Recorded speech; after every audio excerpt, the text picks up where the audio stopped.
Okay. నాతో పాటు అందరూ ప్రార్థనలు చేయండి. ఓం జ్ఞానతిమిరంధస్య జ్ఞానాంజనాశలాకయం చక్షురున్మిళితం येन తస్మై శ్రీగురవే నమః. శ్రీచైతన్యమనోభీష్టం స్థాపితం येन భూతలే స్వయం రూపः గతామహ్యం దదాతి స్వపదాంతికం. వందేహం శ్రీగురో శ్రీతపదకమలాం శ్రీగురున్ వైష్ణవాంస శ్రీరూపం సాగ్రజాతం సహగణా రఘునాథాన్వితం తం సజీవం సాద్వైతం సావధూతం పరిజనాసహితం శ్రీ రాధాకృష్ణ పాదాన్ సహగణలిత శ్రీ విశాఖాన్వితాంశ్చ. నమో విష్ణుపాదాయ కృష్ణ ప్రేష్టాయ భూతలే శ్రీమతే భక్తి వేదాంత స్వాमीति नामिने नमस्ते सरस्वती देवी गौरवाणी प्रचारिणे निर्विशेष शून्यवादी पाश्चात्य देश तारिणे नमो महावदन्याय कृष्ण प्रेम प्रदायते कृष्णाय कृष्ण चैतन्य नामिने गौरतुसे नमः. हे कृष्ण करुणा सिंधु दीनबंधो जगतपते गोपेशा गोपिका कांता राधा कांता नमोस्तुते तप्त कांचन गौरांगी राधे वृंदावनेश्वरी वृषभानुसुते देवी प्रणमामि हरिप्रिये. वाञ्छाकल्पतरोभयश्च कृपा सिन्धुभ्येव च पतितानां पावनेभ्यो वैष्णवेभ्यो नमो नमः. जय श्री कृष्ण चैतन्य प्रभु नित्यानंद श्री अद्वैत गदाधर श्रीवासादि गौर भक्तवृंद. हरे कृष्ण कृष्ण कृष्ण हरे हरे हरे राम राम राम हरे हरे नारायण. जय जय श्री चैतन्य जय नित्यानंद जय अद्वैत चंद्र जय गौर भक्तवृंद. ओम नमो भगवते वासुदेवाय ओम नमो भगवते वासुदेवाय ओम नमो भगवते वासुदेवाय. ओम नारायणं नमस्कृत्य नरं चैव नरोत्तमं देवीं सरस्वतीं व्यासं ततो जयमुदीरयेत्. मुखं करोति वाचालं पङ्गुं लङ्घयति गिरिं यत्कृपातमहं वन्दे श्रीगुरुं जनितारणं परमानन्दमाधवं శ్రీ చైతన్య ఈశ్వరం. హరే కృష్ణ. మనం శ్రీమద్ భగవద్గీతలో చిట్ట చివరి అధ్యాయమైనటువంటి 18వ అధ్యాయం నేర్చుకుంటున్నాము. మోక్ష సన్యాస గురించి తెలుసుకుంటున్నాము. మోక్ష సన్యాస యోగంలో నిన్న ఎక్కడి వరకు చదువుకున్నాం మనం? 22. ప్రభుజీ సాత్విక జ్ఞానము, రాజసిక జ్ఞానము, తామస జ్ఞానం గురించి 22వ శ్లోకం. 22. ఓకే. సో ఈరోజు నిన్న జ్ఞానం గురించి తెలుసుకున్నాము. ఈరోజు కర్మ గురించి తెలుసుకోబోతున్నాము. జ్ఞానముతో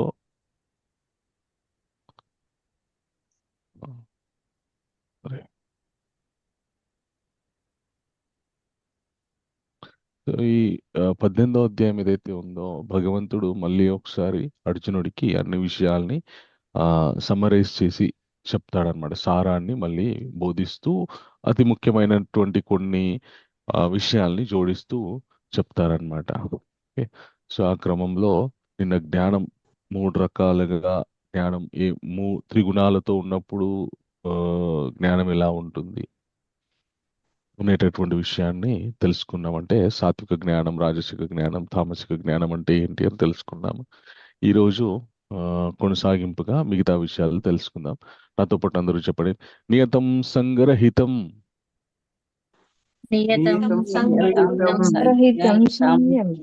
రాగద్వేషిత కృతం అఫలా ప్రేప్సున్న కర్మ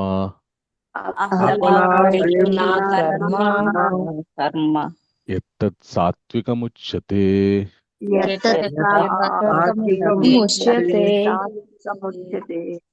ఓకే. అనువాదాన్ని కోటౌష మాతాజీ అనువాదం చదవండి. హరే కృష్ణ ప్రభుజీ దండవత్ ప్రణామం. హరే కృష్ణ దండవత్. ఓం నమో భగవతే వాసుదేవాయ. క్రమబద్ధమైనదియు ఆసక్తి లేకుండగను రాగద్వేష రహితముగను ఫలాపేచ్ఛ రహితముగను చేయబడినది అయిన కర్మము సత్వగుణమునకు సంబంధించినదని చెప్పబడును. హరే కృష్ణ. ధన్యవాదాలు. భువనేశ్వరి మాతాజీ భాష్యం చదవండి. భువనేశ్వరి కేవి మాతాజీ. కళావతి మాతాజీ భాష్యం చదవండి. హరే కృష్ణ ప్రభుజీ దండవత్ ప్రణామం. భాష్యముపై శ్రీల ప్రభుపాదు. సమాజమునందలి వర్ణాశ్రమ ధర్మములను అనుసరించి శాస్త్రమునందు నిర్దేశింపబడిన స్వధర్మములను ఎట్టి ఆసక్తి గాని స్వామిత్వము కాని లేకుండా రాగద్వేష రహితముగా నిస్వార్థముగా దేవాది దేవుని ప్రీతి కొరకు కృష్ణ చైతన్యమునందు చేయబడినప్పుడు అట్టి శాస్త్ర విహితములైన స్వధర్మములు సత్వగుణ ప్రధానములు అనబడును. హరే కృష్ణ ప్రభుజీ, దండవాద ప్రణామ్. హరే కృష్ణ, దండత్ ప్రణామం. Thank you Mataji. ఓకే, మిగతా 2 శ్లోకాలు కూడా చదువుకొని మనం చర్చించుకుందాం కొద్దిసేపు. ఈ శ్లోకం కూడా చెప్పండి.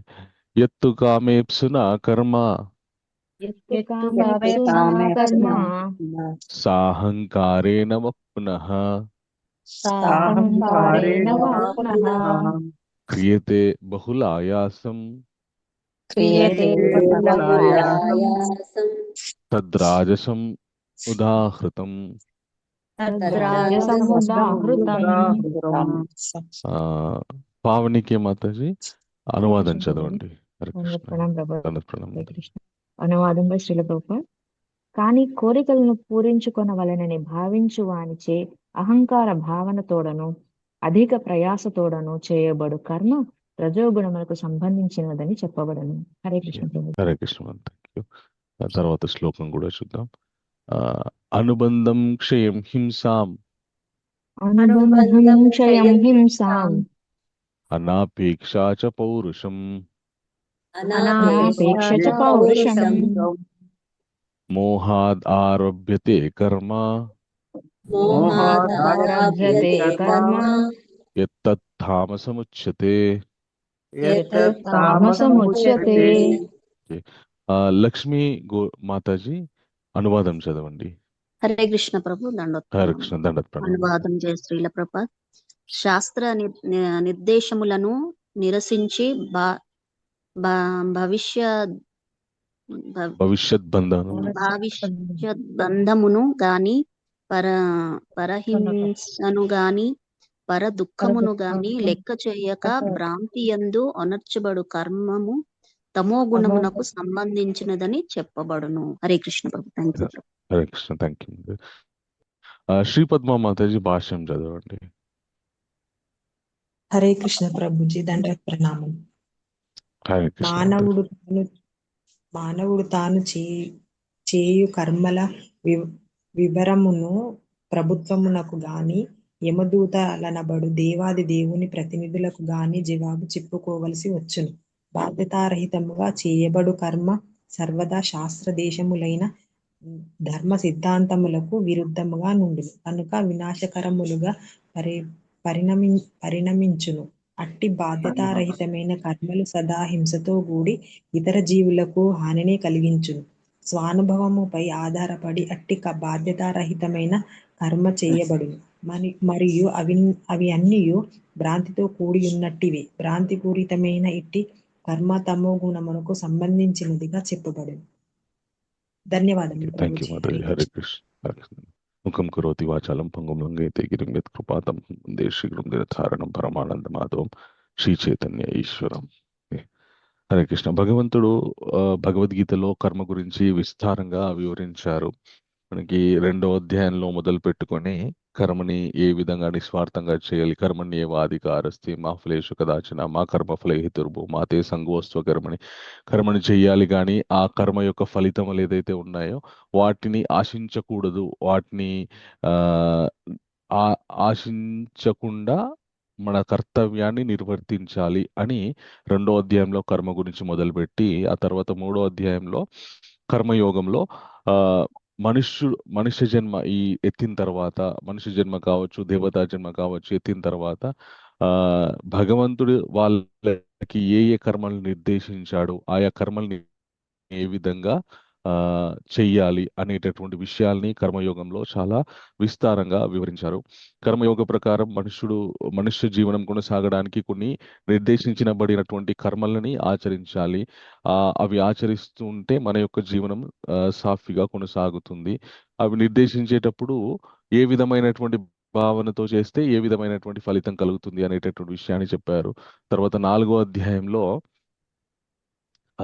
జ్ఞానంతో కర్మలు చేయాలని వివరించారు. ఆ తర్వాత 5వ అధ్యాయంలో ఏది కర్మ గొప్పదా సన్యాసం గొప్పదా అన్నటువంటి ప్రశ్నకి కృష్ణుడు కర్మయే గొప్పది, కర్మ సన్యాసం కంటే కూడా కర్మని ఆచరించడమే గొప్పదని కర్మ గురించి చాలా విస్తారంగా మొదటి 5 అంటే 2 నుండి 5 అధ్యాయాల్లో చాలా విస్తారంగా వివరించారు. మళ్ళీ 18వ అధ్యాయంకి వచ్చిన తర్వాత కూడా భగవంతుడు కర్మ గురించి చెప్తున్నారు. ఓకే. ఆ, అయితే ఆ ముందు అధ్యాయాల్లో చెప్పిన దానికి ఇప్పుడు చెప్తున్నటువంటి ఈ కర్మ విశేషాలకి ఆ, తేడా ఏంటి అంటే ఆ, అవి ఇవి ఇప్పుడు ఇక్కడ 18వ అధ్యాయంలో భగవంతుడు సమరైజ్ చేస్తున్నారు. ప్లస్ జ్ఞానంతో కూడుకున్నటువంటి కర్మలు ఇవన్నీ. ఇప్పటికీ ఆ, ఈ 17 అధ్యాయాలు చదివిన తర్వాత ఎంతో కొంత జ్ఞానం వస్తుంది. ఒక్కోసారి జ్ఞానం లభించిన తర్వాత కూడా మళ్ళీ ఆ, మనము ఆ, మాయ వల్లనో లేదంటే ఏ, కొన్ని సార్లు మనం తెలుసుకున్నటువంటి జ్ఞానాన్ని ఆ, మర్చిపోయో ఏదో ఒక విధంగా మళ్ళీ కర్మల్ని ఆచరించేటటువంటి ఆ, కర్మల్ని ఇష్టానుసారం ఆచరించేటటువంటి పరిస్థితి ఏర్పడుతుంది అనమాట. అందు గురించి అని కృష్ణుడు ఇక్కడ ఏం చెప్తున్నాడు అంటే నియతం సంగరహితం అరాగద్వేషిత కృతం అఫలాప్రేప్సునా కర్మ ఎత్తత్ సాత్వికం ఉచ్యతే. కర్మ నియమ క్రమబద్ధమైనటువంటిది. ఆ మనం అంటే రెగ్యులేటివ్ ఒక ఆ, నియమానుసారం ఏ విధంగా అయితే కర్మల్ని నిర్వహించమని చెప్పారో ఆ విధమైనటువంటి విధి విధానాలతోటి, అలాగే ఆ ఫలము యందు ఆసక్తి లేకుండా, ఆ, ఎలాంటి స్వార్థపూరితమైనటువంటి ఆ భావన లేకుండా, ఆ, ఎప్పుడైతే ఫలాన్ని ఆశించకుండా కర్మ చేయబడతాడో అది సత్వగుణంతో కూడుకున్నటువంటి కర్మ. అలా కాకుండా చేస్తే రజోతమో గుణాల్లో పడిపోతుంది అని చెప్పేసి భగవంతుడు ఇక్కడ చెప్తున్నాడు. ఇంకా అర్జునుడికి ఇప్పటికీ ఆ, ఇంత 17 అధ్యాయాల్లో చెప్పినటువంటి విషయాలు తెలుసుకున్న తర్వాత ఆ, అద్భుతం ఏ- చక్కటి ఆ, ఆయన యొక్క మానసిక స్థితి చక్కగా భయాందోళన నుండి బయటపడి ఇంకా ఆ, తాను ఏ విధంగా కర్తవ్యాలు నిర్వహించాలి అని తెలుసుకోవడానికి ప్రశ్నలు వేస్తున్నాడు. ఒక ఆ, ఈ మొదట్లోనేమో భయంతోటి ఆందోళనతోటి అడిగినటువంటి వ్యక్తి ఇప్పుడు భయము వెళ్ళిపోయింది, ఆందోళన వెళ్ళిపోయింది. ఇప్పుడు నేను నా కర్తవ్యాన్ని నిర్వహించాలి, ఆ నిర్వహించడం ఎలా నిర్వహించాలి అనేటటువంటి ప్రశ్నలు వస్తున్నాయి. ఆ, అలాగే మనకు కూడా జీవితంలో మనుషులము ఆ, జీవితాన్ని ఆరంభించేటప్పుడు జీవిస్తున్నప్పుడు ఎలాంటి జ్ఞానం లేకుండా, ఎలాంటి శాస్త్ర పరిజ్ఞానం లేకుండా మనము జీవిస్తున్నప్పుడు ఒక రకమైనటువంటి ఆ, ఒక రకంగా ఉంటుంది జీవితం. కొద్దిగా ఉన్నత స్థితికి చేరుకున్న తర్వాత ఆ, ఎంతో కొంత ఆ, పరిపక్వత చెందిన తర్వాత జీవితం నిర్వహించడం అది ఇంకోలాగా ఉంటుందన్నమాట. సో ఇప్పుడు మనకి జీవితం ఎందుకు జీవించాలి అనేటటువంటి విషయంలో మీద కొద్దిగా అవగాహన వచ్చింది. ఆ అవగాహన వచ్చిన తర్వాత ఏ విధంగా మనము మన తదుపరి జీవితాన్ని కొనసాగిస్తే ఇంకా మనం జీవిత లక్ష్యం ఏదైతే ఉందో దాన్ని సాధించుకోగలమో ఆ విషయాన్ని మనము ఇంకా దృఢంగా అర్థం చేసుకోవడానికి ప్రయత్నించాలన్నమాట. ఒక్కొక్కసారి ఆ కర్మలని ఆచరిస్ జ్ఞానంతో ఉన్నప్పటికీ కూడా కర్మని ఆ ఏదో కొంత ఆ, ఆసక్తితోటి ఫల అపేక్ష లేకుండా కాకుండా ఆ ఫలాన్ని అంటే ఫలాన్ని కోరుకుంటూ ఆ, ఎప్పుడైతే ఆ కర్మల్ని ఆచరిస్తామో అప్పుడు వి రక మ్, ఫలితం ఇంకోలాగా ఉంటుంది. ఉదాహరణకి మనకి ఈ 18వ అధ్యాయము ఆ, గురించినటువంటి ఒక గొప్ప ఫలశ్రుతి ఉంది పద్మపురాణం ప్రకారము. సో దాంట్లో ఏమని చెప్పారు అంటే ఒక వ్యక్తి మ్, అతనికి జ్ఞానం తెలుసు.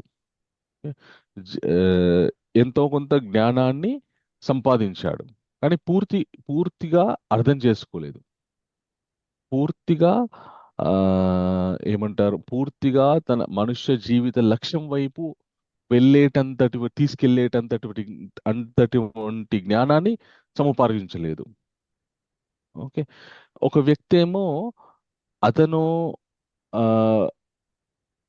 భౌతికపరమైనటువంటి దృష్టితోటి జ్ఞానాన్ని సముపార్జించడానికి మొదలుపెట్టి పూర్తి పరిపక్వమైనటువంటి జ్ఞానం ఇంకా ముందుకు ముందుకు వెళుతూ ఉంటే అతనికి ఆ జ్ఞానం మీద భక్తి మీద రుచి కలిగి అతను అసలు ఈ భౌతిక విషయాలు ఏవైతే ఉన్నాయో అవి అసలు అవసరమా? అంత వాటి గురించి అంత అంత తుచ్చమైన వాటి గురించా నేను ప్రాకులాడేది, ఇంత గొప్ప జ్ఞానాన్ని తెలుసుకున్న తర్వాత కూడా అని చెప్పేసి అతని స్థితి వెళ్ళిపోయిందనమాట.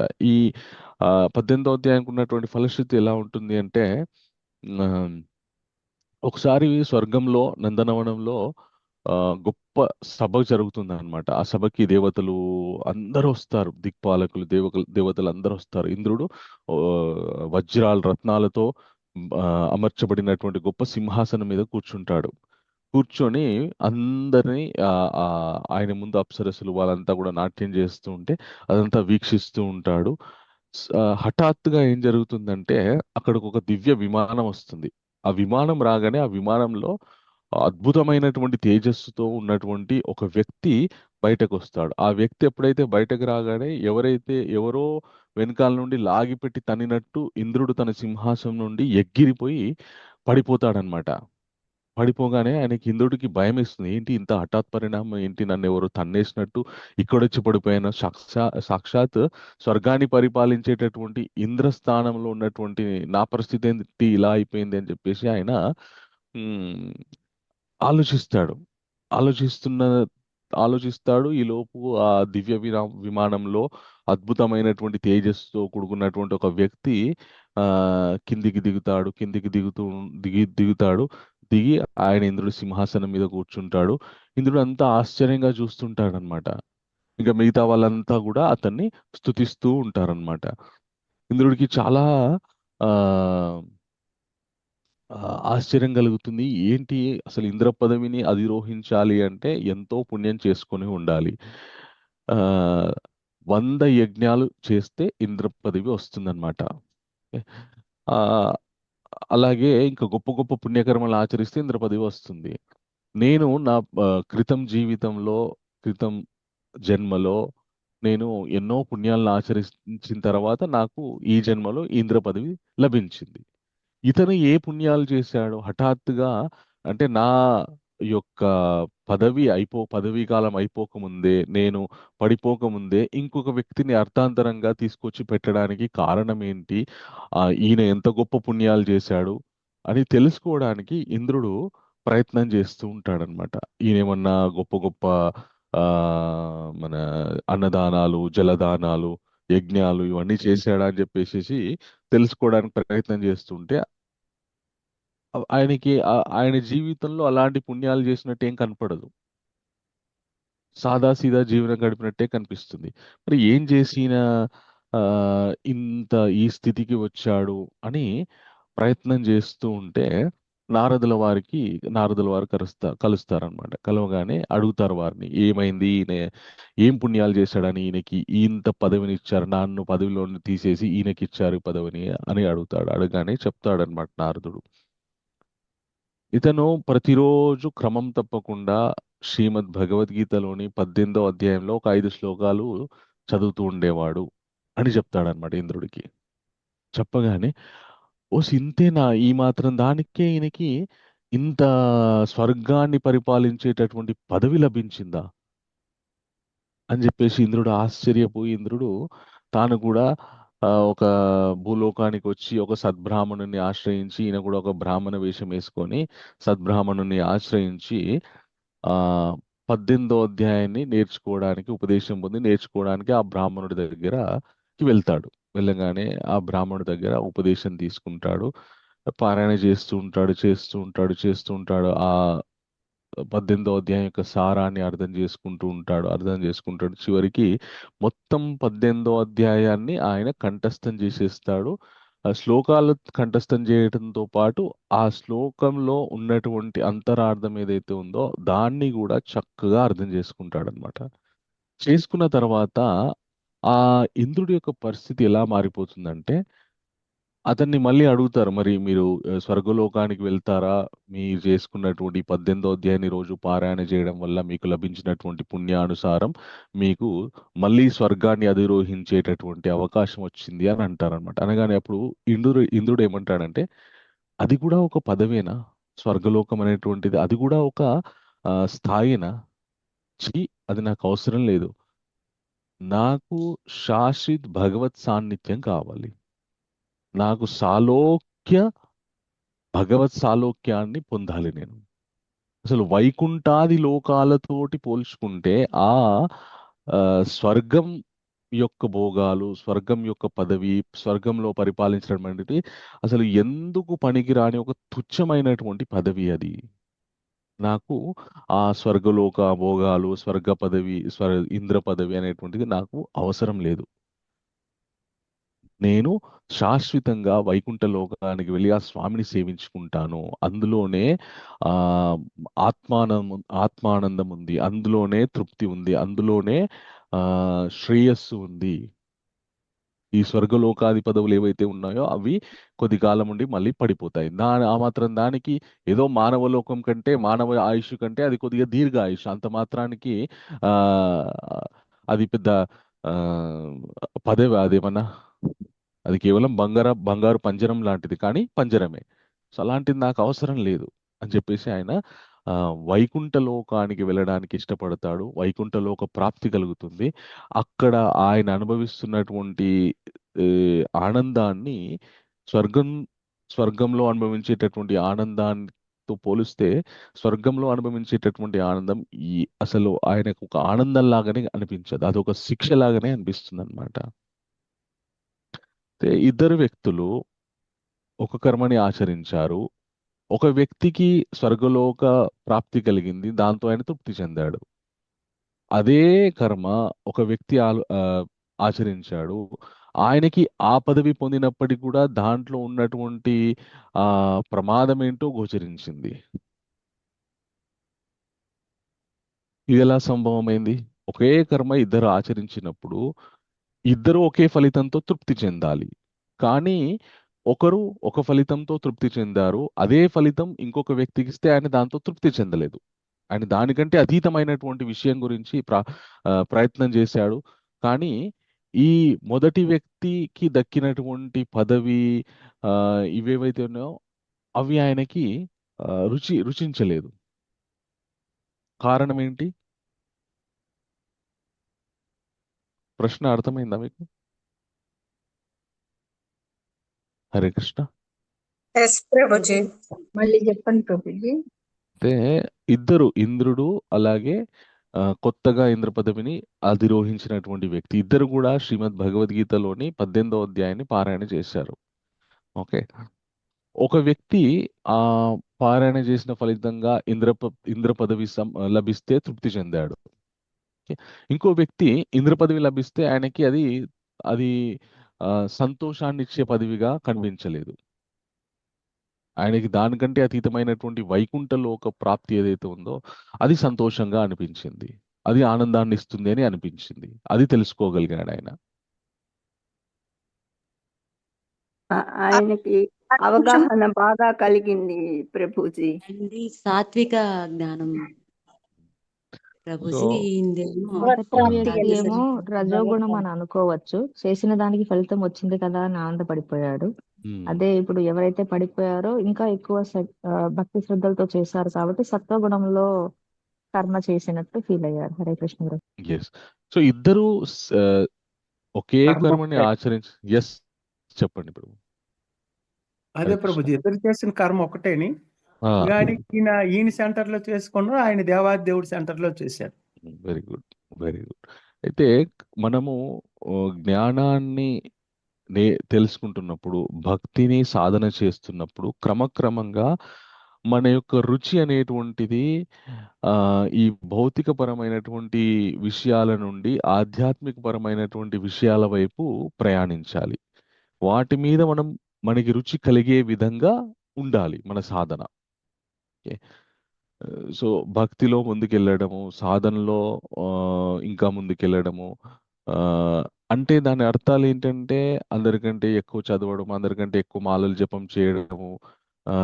ఇది బాహ్యంగా కనిపిస్తుండొచ్చు, బాహ్యంగా అందరికంటే ఎక్కువ మాలలు చేస్తే ఏమో ఆయన భక్తిలో చాలా ముందుకెళ్తున్నాడు అని అనుకుంటే పొరపాటే.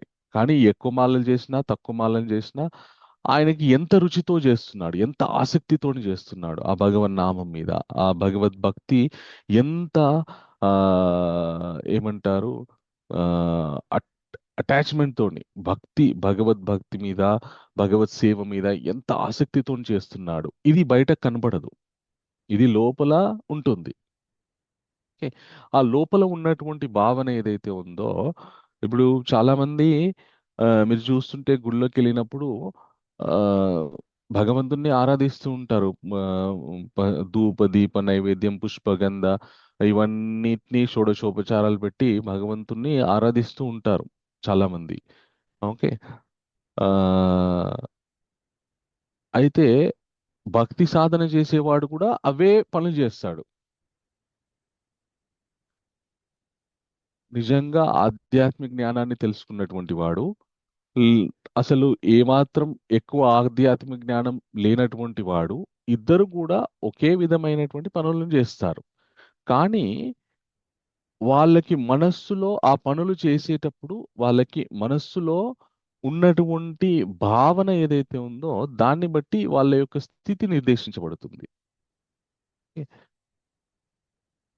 సో ఒక వ్యక్తి భగవంతుడికి షోడశోపచారాలు చేస్తూ, స్వామి నాకు ఆ ఈ భౌతికపరమైనటువంటి విషయాల్ని చక్కగా సమృద్ధిగా అనుగ్రహించండి అనే ఉద్దేశంతో చేస్తుండొచ్చు. ఒక వ్యక్తి అవే పనులు చేస్తూ అవే కర్మలు ఆచరిస్తూ, స్వామి నాకు మీతోటి మీ సేవలో ఇంకా ఇంకా మిమ్మల్ని చాలా అద్భుతంగా ప్రేమతోటి సేవించుకునేటటువంటి ఆ బుద్ధిని నాకు ప్రసాదించండి, మీ సేవ మీద నాకు ఇంకా ఇంకా ఆసక్తి రుచిని పెంచే విధంగా కలిగే విధంగా నన్ను అనుగ్రహించండి అనేటటువంటి భావనతో ఒకరు చేస్తుండొచ్చు. సో పనులు చేంజ్ అవ్వలేదు, కానీ భావన అనేటువంటిది చేంజ్ అయింది. ఈ భావన ఎప్పుడు చేంజ్ అవుతుంది అంటే, ఎప్పుడైతే లోతుగా వెళ్ళడానికి ప్రయత్నం చేస్తుంటాడో, ఆధ్యాత్మిక విషయాల మీద లోతుగా వెళ్ళడానికి ప్రయత్నం చేస్తుంటాడో, అప్పుడు ఈ భావన అనేటువంటిది పరిపక్వం చెందుతుంది.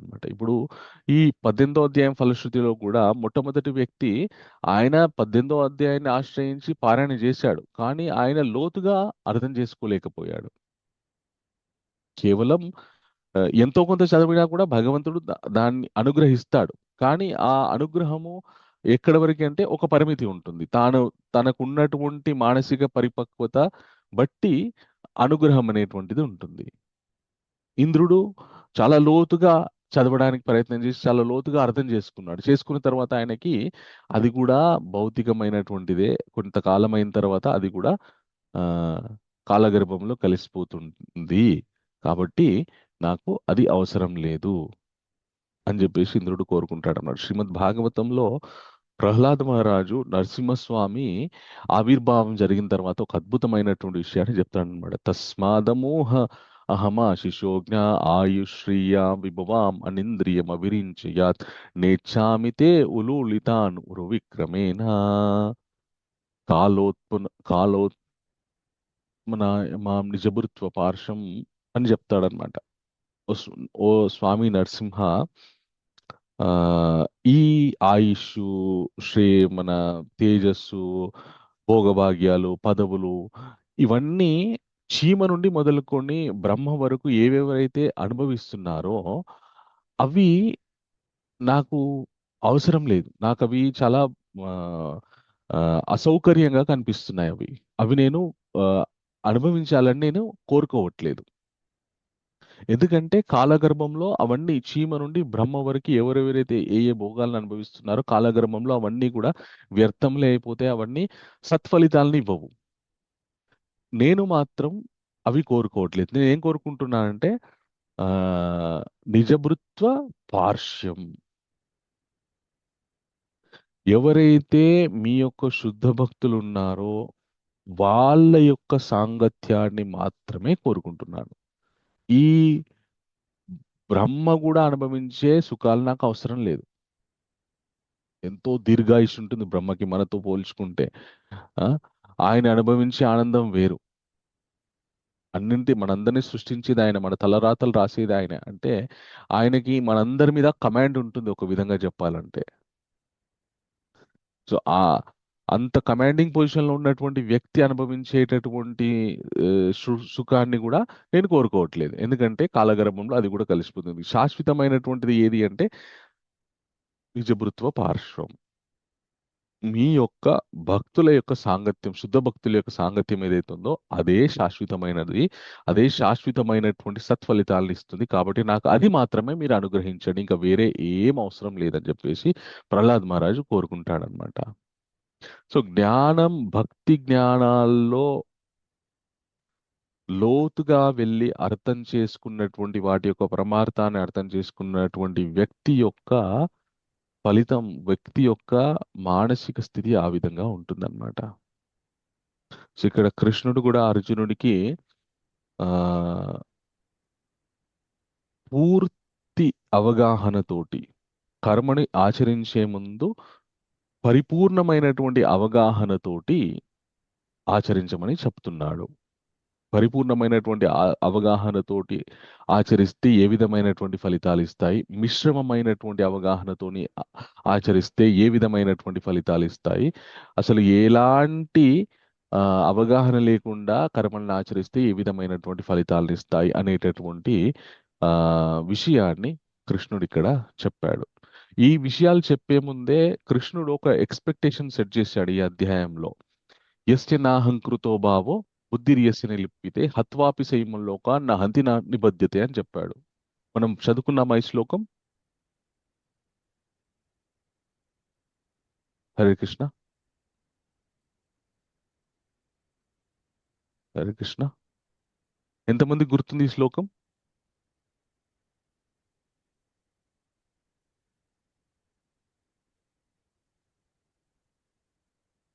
హరే కృష్ణ.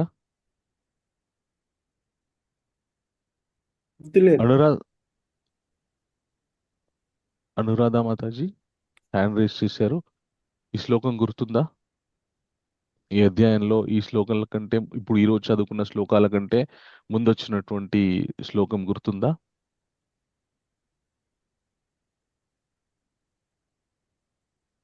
అది 17వ శ్లోకం ప్రభుజీ. ఓకే, ఆ శ్లోకంలో మనం ఏం నేర్చుకున్నాం, ఏం తెలుసుకున్నాం?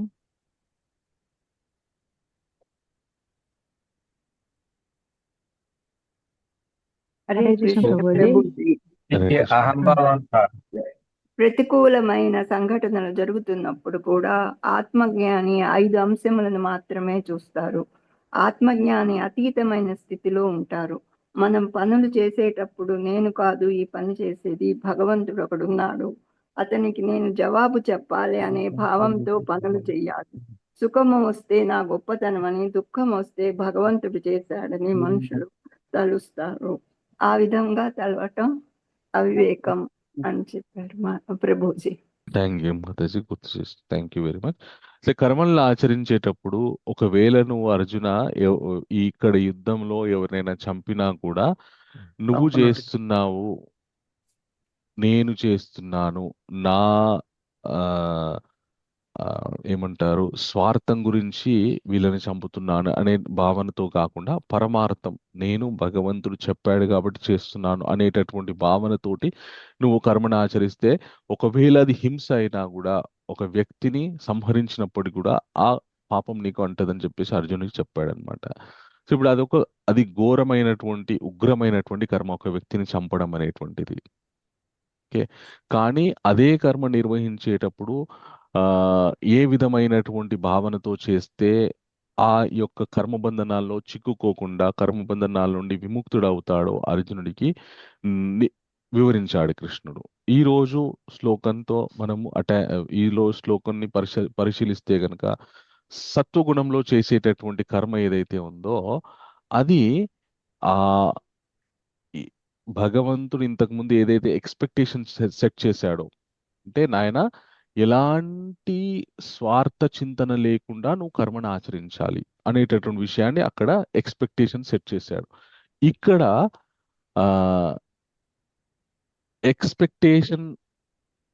అక్కడ ఎక్స్పెక్టేషన్ సెట్ చేశాడు, ఇక్కడ ఏ విధంగా ఆచరించాలి అని వివరంగా చెప్తున్నాడు.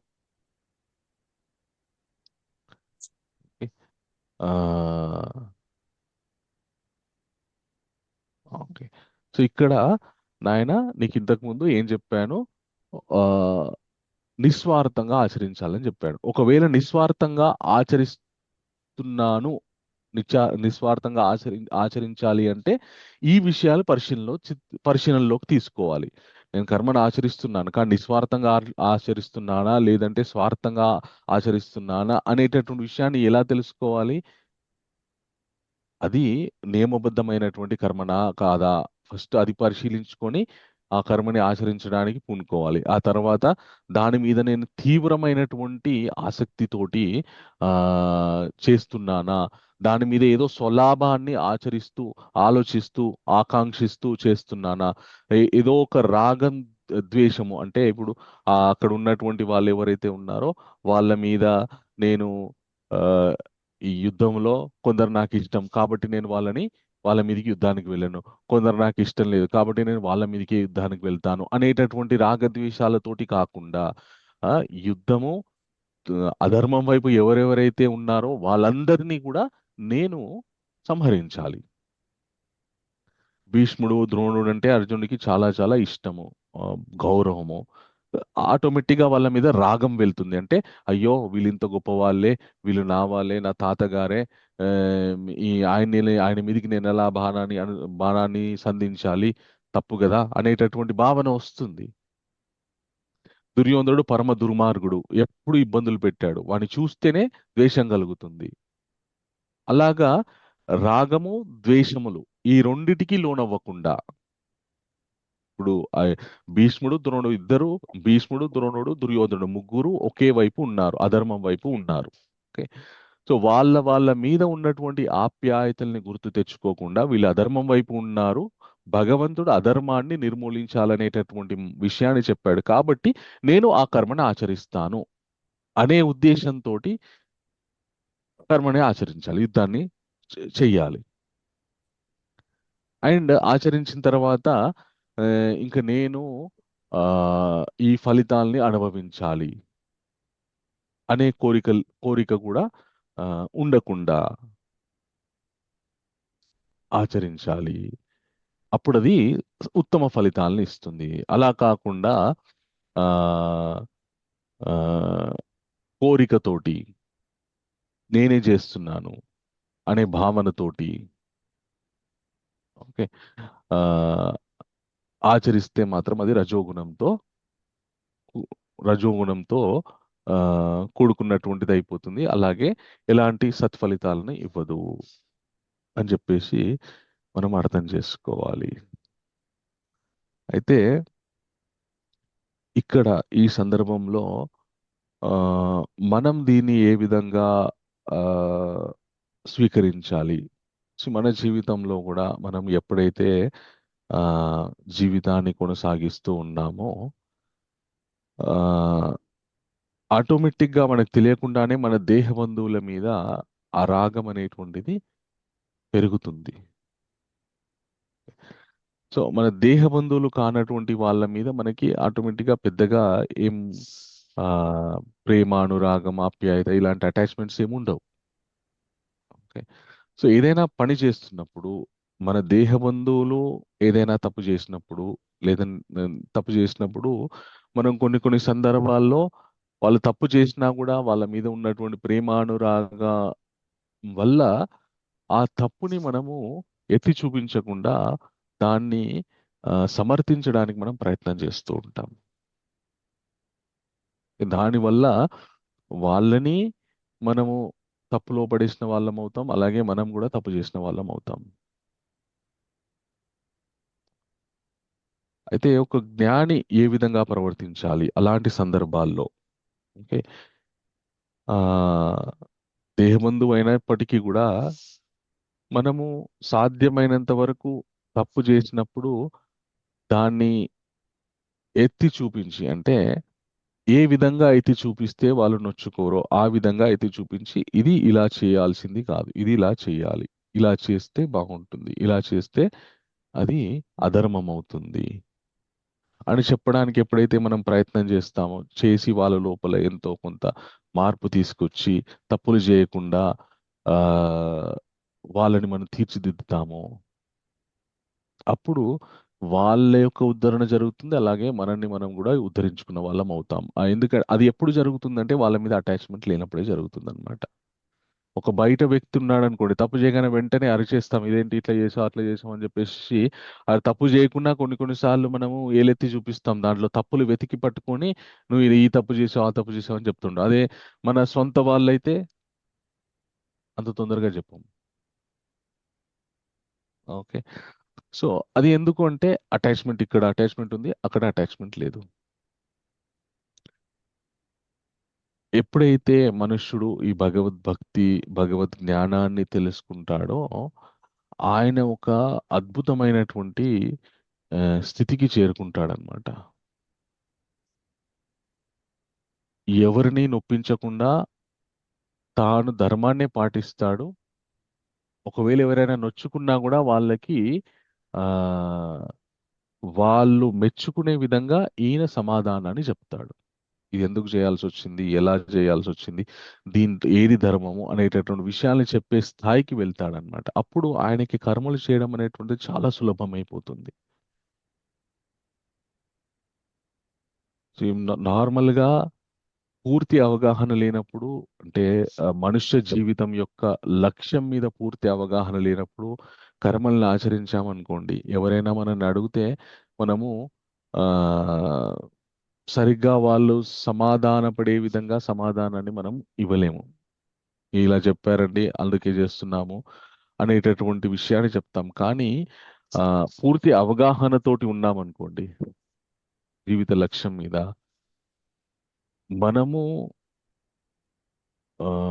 ఏ విధంగా చెప్తే వాళ్ళు తెలుసుకుంటారో, అలాగే వాళ్ళు కూడా మనని అనుసరిస్తారో ఆ విధంగా చెప్పే స్థితికి మనం చేరుకుంటాం అనమాట. అప్పుడు మనము ఈ భౌతిక జగత్తులో కర్మల్ని ఆచరించే, ఎందుకంటే ఇప్పుడు ఉదాహరణకి మనం మహాభారత యుద్ధంలోనే కర్ణుడు అర్జున్ని కృష్ణుని ప్రశ్నిస్తాడు, మీరు అధర్మంగా నన్ను మోసపూరితమైనటువంటి విధానంతో నన్ను యుద్ధంలో పడగొట్టారని చెప్పేసి కర్ణుడు అడుగుతాడనమాట.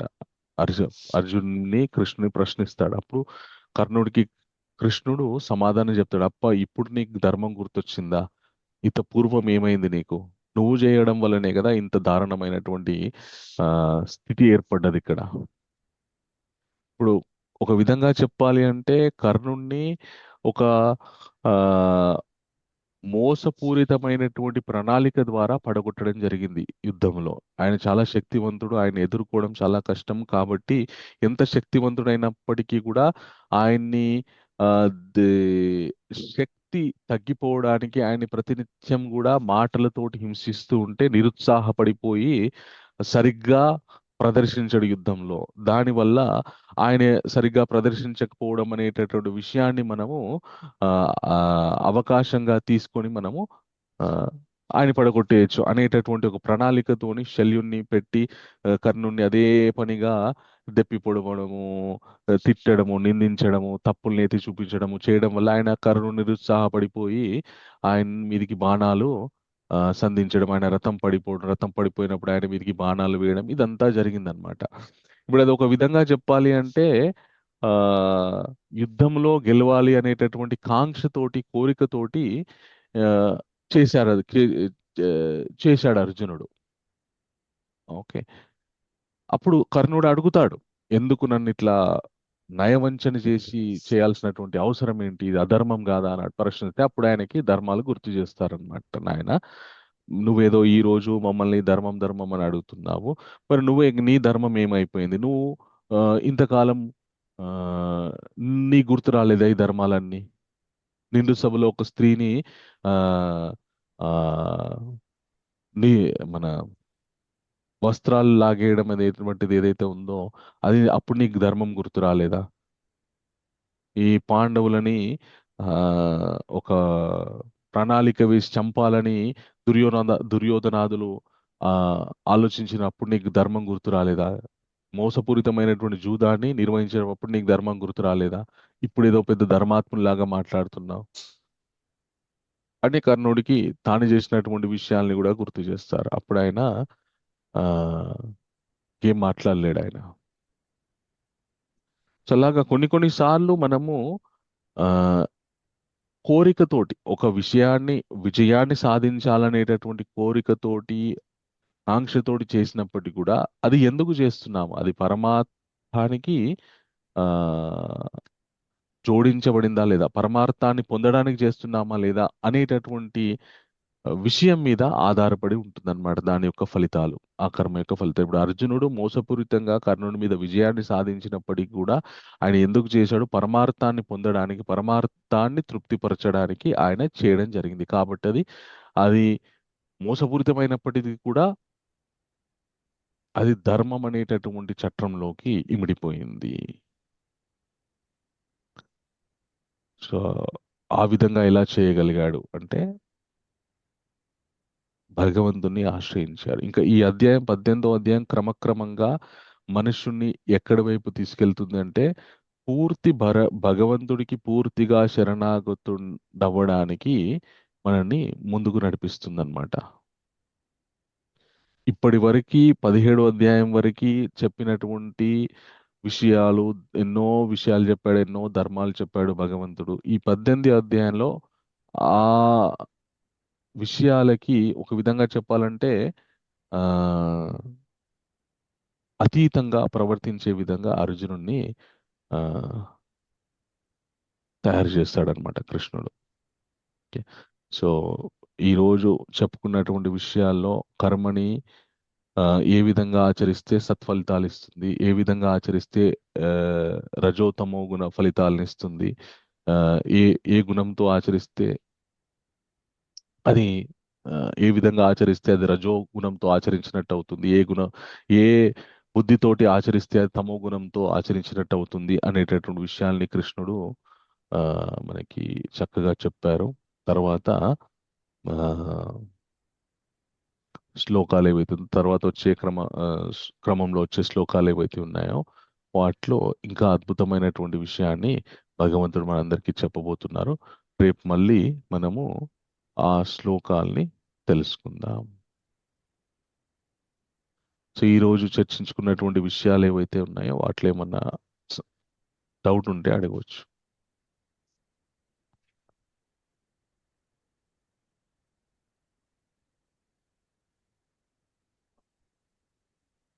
హరే కృష్ణ. ఎవరికేం డౌట్ లేదా?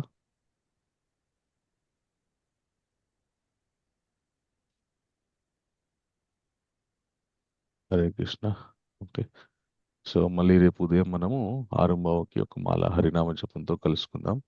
భగవంతుడి యొక్క కృపా కటాక్ష వీక్షణాలు మీ అందరికీ ఉండాలని మనస్ఫూర్తిగా కోరుకుంటూ వంశాకల్పతరుభ్యశ్చ కృపా సింధుభ్యో చ పతితానాం పావనేభ్యో వైష్ణవేభ్యో నమో నమః. హరే కృష్ణ కృష్ణ కృష్ణ హరే హరే, హరే రామ రామ రామ హరే హరే. హరే కృష్ణ ప్రభుజీ, దండవత్ ప్రణామం. హరే కృష్ణ మాత దండవత్ ప్రణామం. హరే కృష్ణ దండాలు ప్రణామం. హరే కృష్ణ హరే కృష్ణ ప్రభుజీ, దండవత్ ప్రణామం. హరే కృష్ణ దండవత్ ప్రణామం.